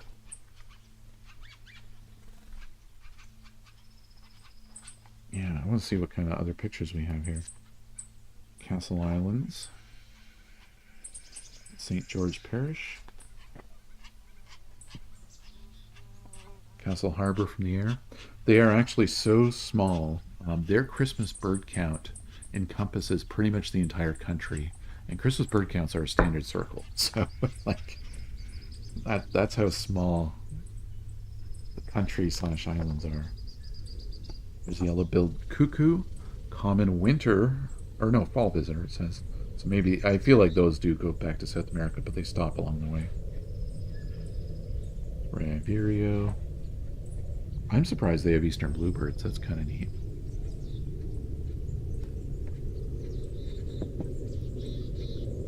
Great Kiskadee. Abundant in Bermuda. I didn't know that about the great Kiskadee. Pretty neat. They're kind of like a kingbird. They look. Tree swallow. Hooded warbler there in the winter. That's pretty neat. You used to have some bluebird boxes. Yeah, I used to manage some. I still kind of do. And I keep an eye on quite a few. White-eyed vireo in the mangroves. Common in Bermuda. They have an endemic subspecies. That looks like it has a little yellow on the... I don't know if that's visible on here. Overlay. I gotta give shade to this thing to get the shininess of the moss off of here. Fulvous Whisper. This is the one when I first read the name of the fulvous whistling duck. I accidentally said frivolous whistling duck. And like people are like, why is it frivolous? The American widgeon. Present in most winters.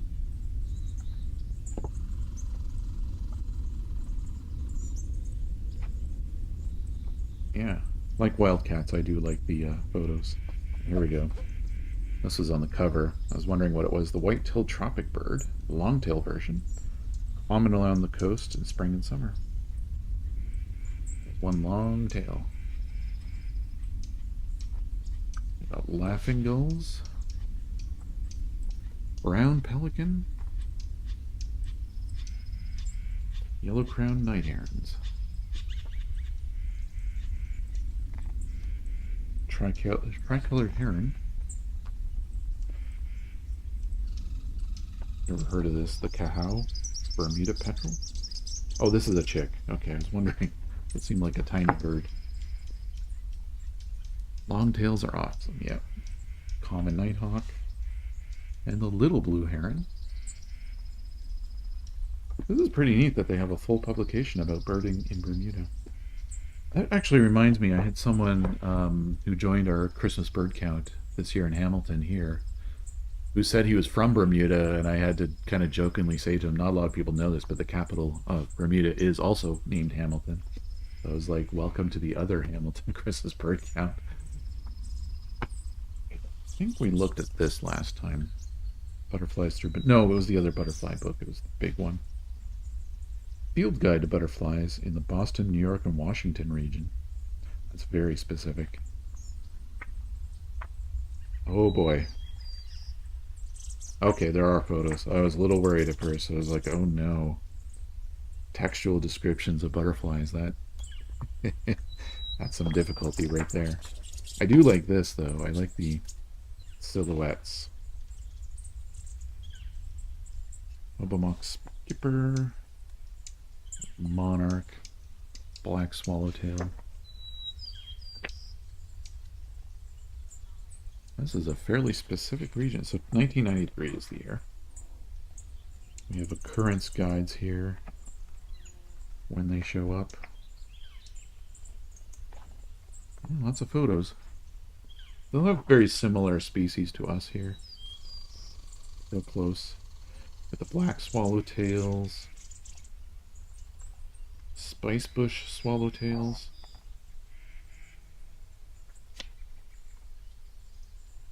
eastern tiger swallowtail. You need lots of pictures, yep, especially with butterflies, because when you get into stuff like this, where looking at a lot of blue-looking butterflies, and this is 1, 2, 3, 4, 5. There's 5 different species right here in these photos. Bet you if I go back a page, there's even more. Yeah, well, the hair streaks aren't blues necessarily, so yeah. the hair streaks are pretty bad. At, like, identifying these is difficult too. Yeah, there's like 2 pages at least of hair streaks here. All right. I think we might wrap up with a couple EPs that came this week. This one, I haven't even listened to this yet, so as I set this up, I will also be cleaning it, so it may take a second. This I got off an eBay user is in Timmins. Even though like none of the stuff is Ontario, it's British birds and South Carolina birds. A lot of bright yellow butterflies right now. They're probably, yeah, that would be the sulfurs, I'm guessing. It's a little shiny looking, but produced by Peter Paul Kellogg in cooperation with Library Natural Sounds. This is a 45 from 1971. Which is oh, it's not a 45. It is a 33 and a half. Okay. I was a little surprised because this looks very high quality for a 45. So this is a 33 and it's 1971. Side 2 does include ivory-billed woodpecker on the end, so that'll be interesting. I wonder how long this is then if it's a 33. Yes, it is a 7-inch record. So let's go listen and see how this does.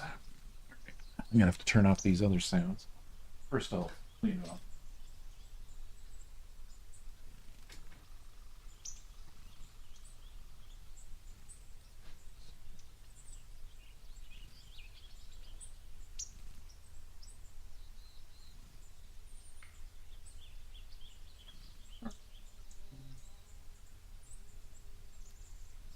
You have to mute this and then see if the record player is audible. Yes, you should be able to hear that.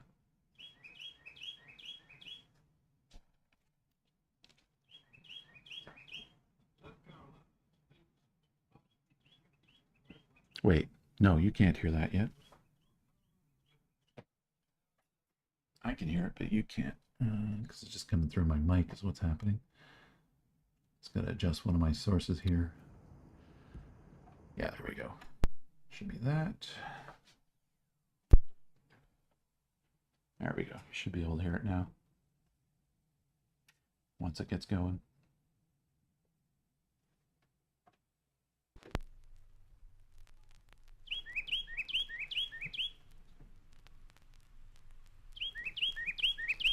South Carolina is famous for the variety and beauty of its bird life and song. The state bird is the Carolina wren, which you now hear singing in the background. Although diminutive, this wren has one of the loudest voices in our woodlands. It nests commonly throughout the state, from the thickets of our barrier islands to the western mountains. The Carolina wren commonly associates with human habitation and has been known to nest on a shelf in a tool shed, in a clothespin bag, or even in a hat hung in an entryway. Let me know if there's too much echo. The wren is a true Carolinian, friendly but seldom intimate. It deserves the love and protection it finds everywhere in our state. Whoa.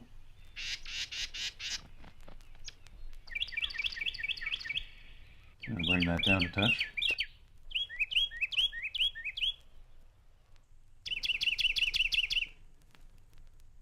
Carolina wren get loud.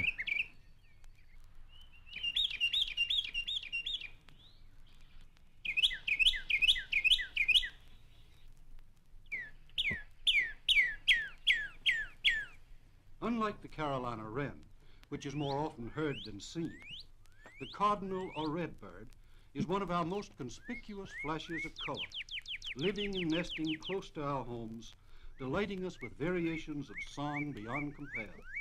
Sprunt and Chamberlain, in their outstanding book, South Carolina Bird Life, credit the cardinal with 16 variations or patterns of song. Only a few of these are heard on this record. Cat scheme running.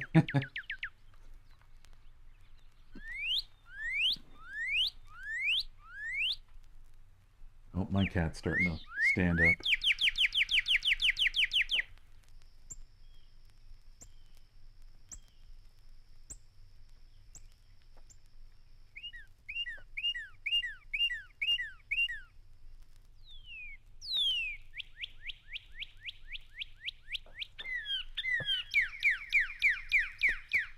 There's quite the echo.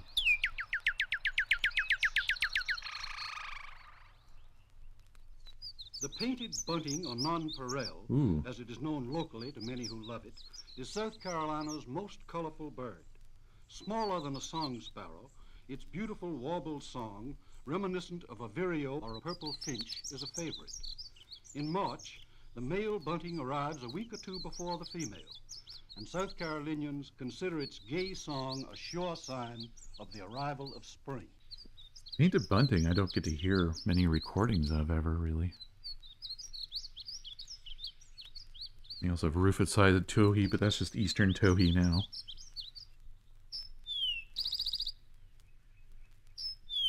Yeah, there's the eastern There's towhee. been much discussion about what to name this bird, officially called the rufous-sided towhee.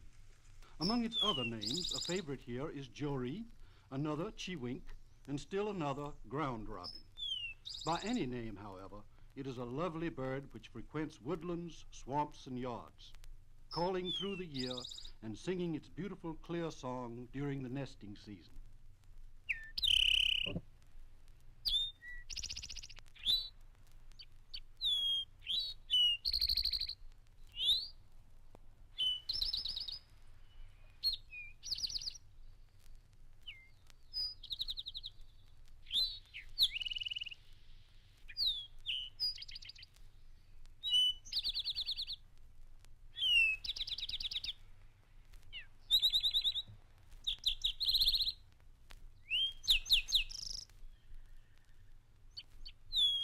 So now we're getting white-throated sparrow.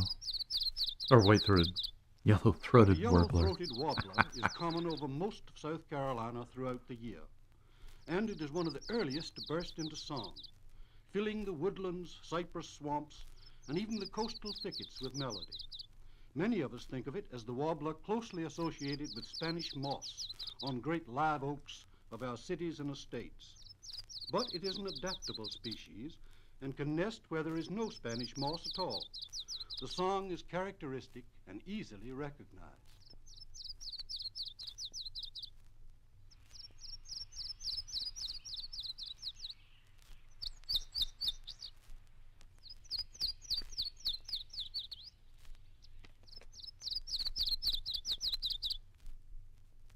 Okay, it's voiced by Frank Durham. Interesting. So it's not... I was wondering if it was Peter Paul Kellogg, but I don't know if he was still alive in 1971. But it's a professor of English, actually, that did the voiceovers. I'm going to switch it over to the side B.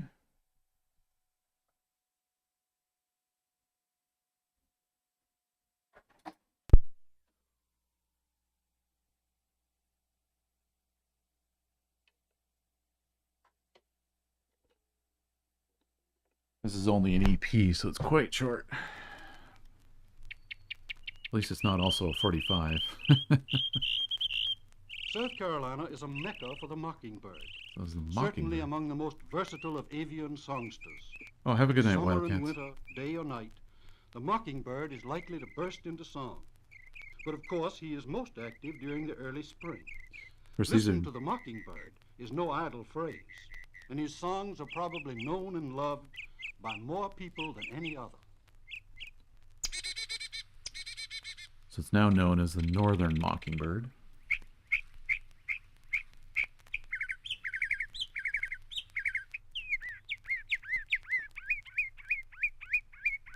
After this, we're going to have turkey calls. Interesting.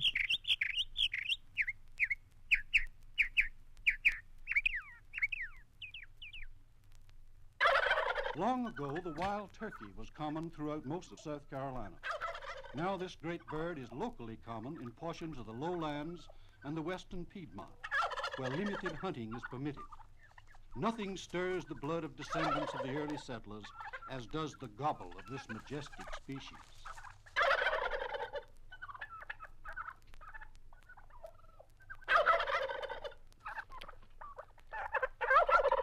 It does say on here that Dr. Kellogg was involved in this, so he was still alive in South Carolina 71. has a small coastal-dwelling crow, the fish crow with a small voice. Here's the Its fish crow. double notes are very different from the loud caws which most people associate with other crows. Some think of it as the voice of a baby crow. It follows our great rivers far inland, but is uncommon away from water. Yeah, fish crows always sound a bit nasal to me.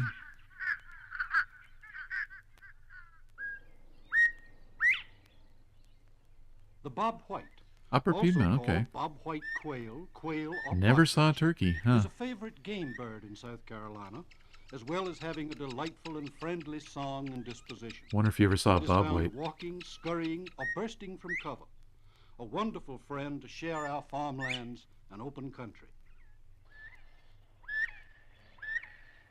Bobwhites used to be around here, but they're long gone now.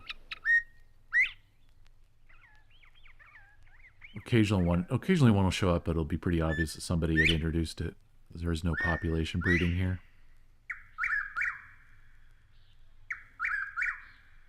The chuck-will's widow is more a voice in the night than a bird. Many people mistakenly call it whippoorwill, but each bird clearly calls its own name. Oh, a lot of and is bobwhites. more easily recognized by sound than by sight. So In chuck fact, it wills seems to are be gone almost from an Ontario accident to largely. see either bird. The chuck-will's widow is a common summer resident throughout the state, while the whippoorwill nests only in the northwestern part.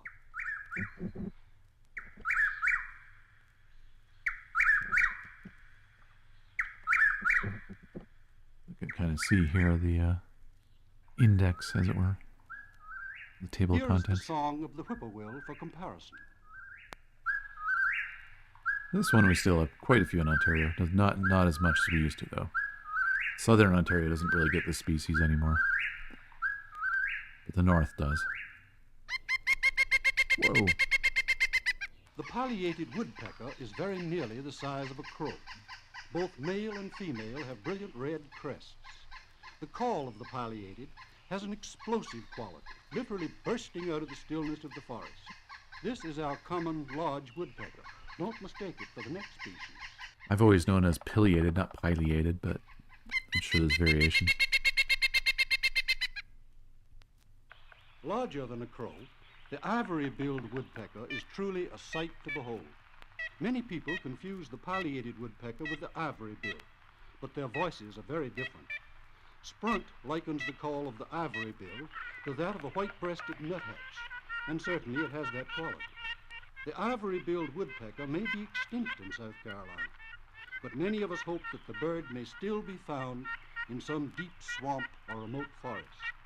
If it is still with us, the greatest danger is that someone will shoot it out of curiosity. In South Carolina, as well as elsewhere, no large woodpecker should ever be shot at. They are an important part of our heritage, and we should give them every opportunity to survive.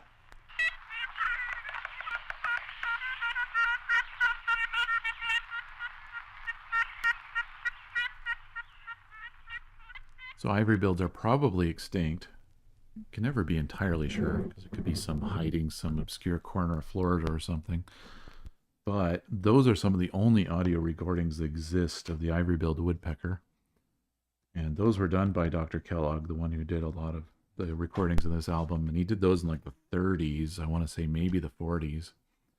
Very long time ago. All right.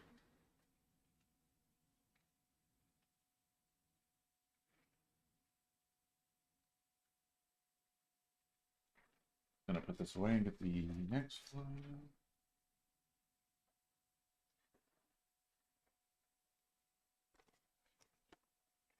Might only listen to one of these two, but yeah, so that was Bird Songs of South Carolina. Now, this Songs of British Birds, recorded by Ludwig Koch. Koch was the very first nature recordist, birdsong recordist, you could say. He recorded the very first recording of a bird in the Frankfurt Zoo in 1889 when he was 8 years old. And recording wasn't very mobile for a very long time, so he didn't end up doing much of it until he left Germany just before World War II and came to Britain. This is a 45. This is from the BBC. He worked for the BBC I wonder if there's a year on here at all. Actually really nice. See, in Britain, their 45s had a center thing, but you can pop this out if you have a traditional 45 player. But for this thing, there's an adapter for that if that happens to be out. Yeah, they don't have a year on this, but I know his first album came out in the 30s in Britain. His first British one, at least. There were German ones he had done previously. Yeah, I don't see a year on this. Oh, let's take a listen.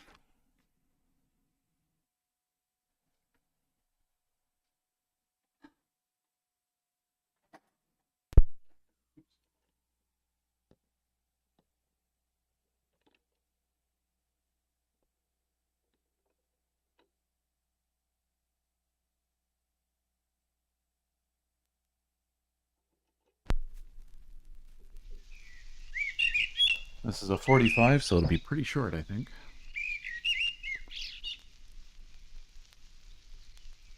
So side one. Someone's annotated.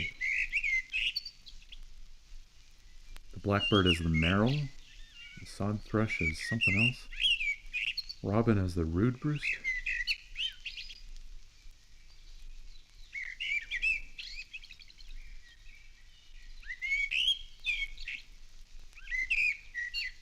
There's no narration on this because they just didn't have room on the discs back then.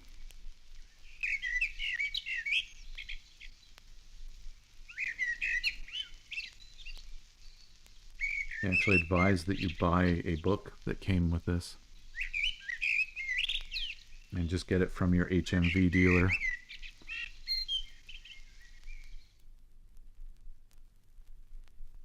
So that's the blackbird.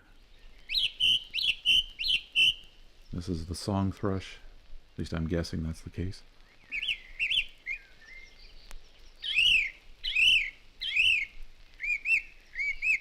Let's see if I do that. Does that help? Let's see if I can zoom into what it says here. Let's see better. Someone's written in.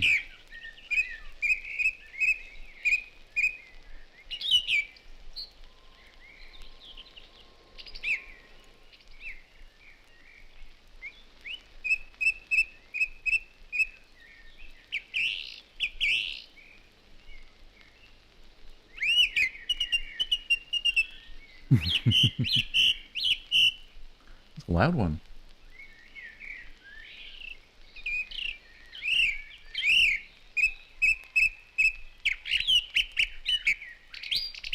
I'm gonna grab some food for my cat in a second.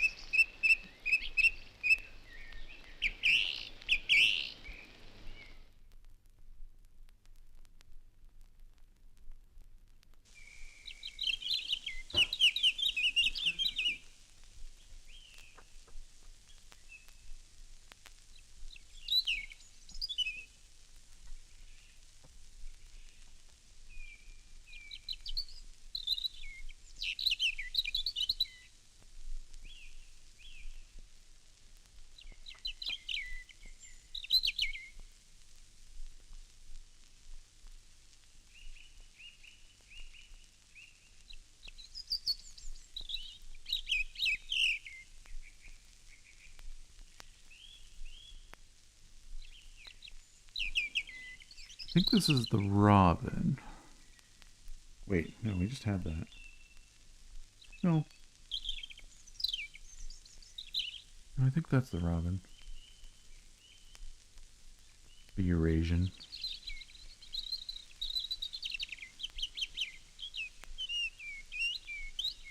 Maybe not. Let's see.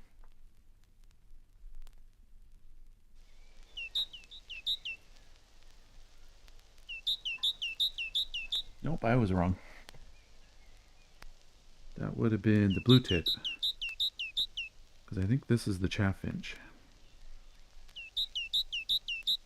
I think. Don't rely on me for British birds, though.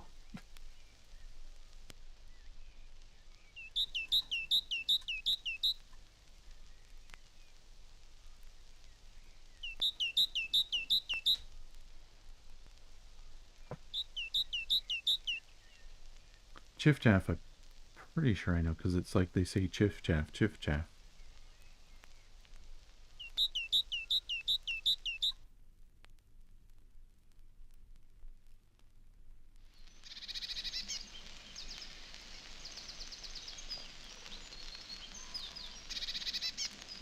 The greenfinch? Or the grinneland?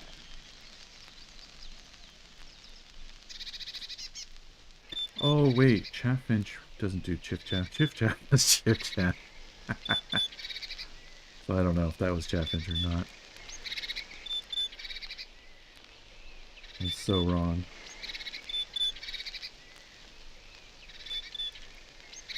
Because it's chiff chaff on side 2.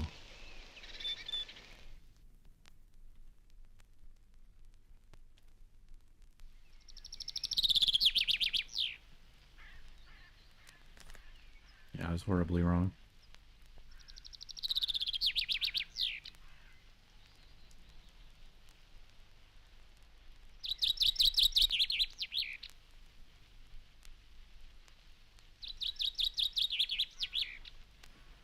Yeah, I think whoever had this was German, because here's number 2. We have like Veldli Verik, which I think, if I remember correctly, is Veld? No, Vogel is the French, or not, the German word for bird.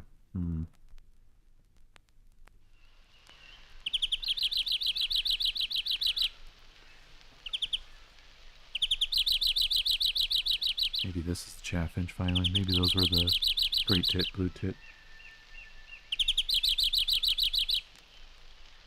In any case, these are very old recordings. This has got to be 30s, 40s, around there, when these were recorded.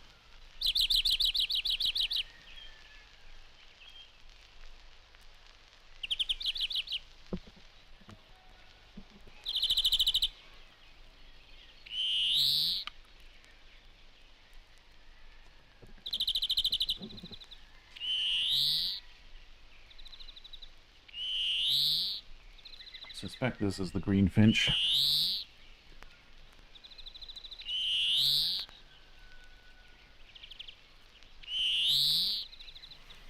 Well, I've got some things to learn from these.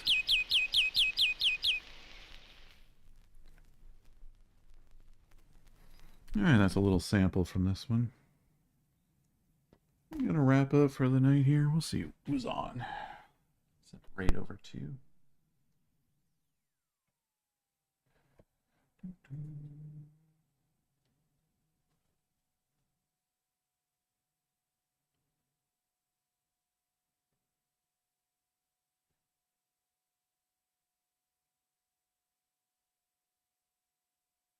Wow, quite a bit of people on tonight.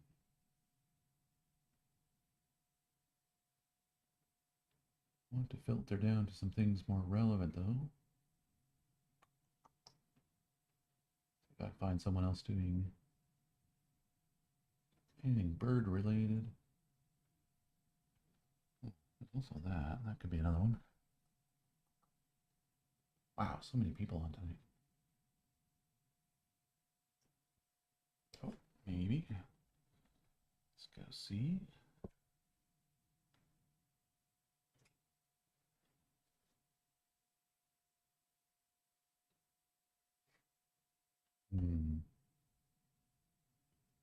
You know what? Let's go with something fun tonight. Something unique and different. Thanks, Shimonite. Oops.